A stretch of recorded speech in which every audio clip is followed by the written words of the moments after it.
So the other day, I lashed out and purchased a Chicago Air compressor, the Hush 70. And I'm doing this video because no matter how much searching I did on the internet, there was lots for the 100, there were lots of videos for the 50, but I couldn't find anything for the 70, so I thought I would do one for the 70, and I've had it for probably a few weeks now. So this is a little bit of an after the fact type of video. I purchased it because my 20-something-year-old Repco compressor over there was continually blowing head gaskets, and I've since then fixed that problem, so now I have two. But it wasn't keeping up with some of the air tools that I was running, and running my sander, running the Blue Point sander. The old Repco one didn't have enough free air delivery to keep up. Even though it's rated at 17 CFM, this would die out really quickly and couldn't keep up. Wanting to do some spray painting, it couldn't keep up with that either. It is 20 years old, it has done a power of work in that time, so I thought I would try this.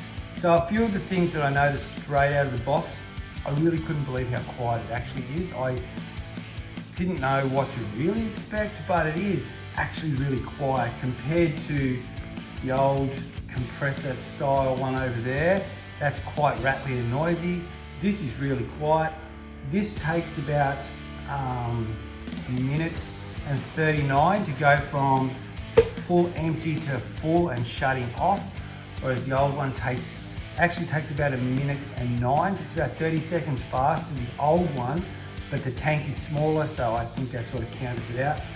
This one comes with a nice little regulator on the side and an air trap fitted in it as well, so you can release the water, and it's actually a really nice little unit. So I'll turn it on. You've got the option when you turn them on of just running one motor or two, and I suppose if you were doing something that didn't have a lot of air demand, maybe pumping up tyres or just blowing air filters out, or something that was low on volume demand, that would be okay. But I tend to run both motors all the time. They have a 400 litre per minute rating, which equates to about 14 CFM, and a free air delivery of about 340 litres, which equates to about 12.5 CFM to 13, thereabouts.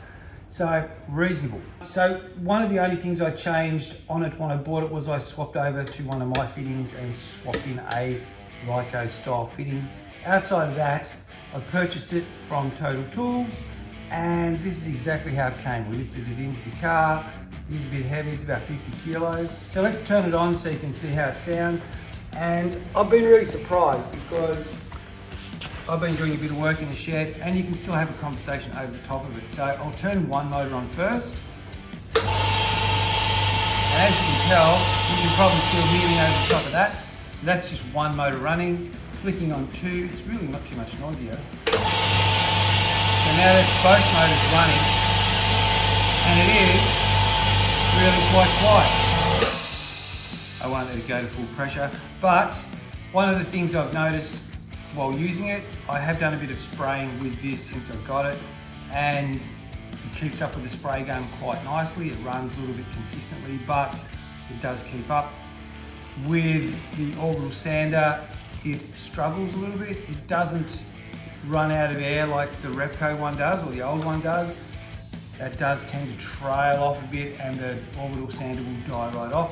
But this will actually hold its own, although the sander isn't running at its maximum. So if I was going to run that fully, I'd probably need to connect the two of them to get enough free air delivery.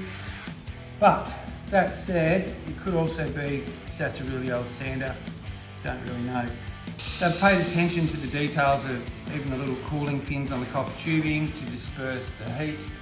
These little blue breathers kind of makes it look like it'd be breathing through a straw, really. I mean, I don't know if it would draw any more in if I took those off. I'm really not going to fiddle with it to mess it up. It's still under warranty, so why mess it? But it is actually a really good little compressor. It does exactly what I want it to do, and I can have a conversation in the shed with this running, and a lot of the times I can have music going and not notice that this is running in the background. So if you're after a decent little compressor for spraying and doing all the little bits and pieces, running a rattle gun, running your air blower, type gauges and that sort of thing. This will do the job just nicely. So about $1,000, $1,100 Australian, and you'll have a really nice little bit of gear. Don't know what else I can tell you. That's it.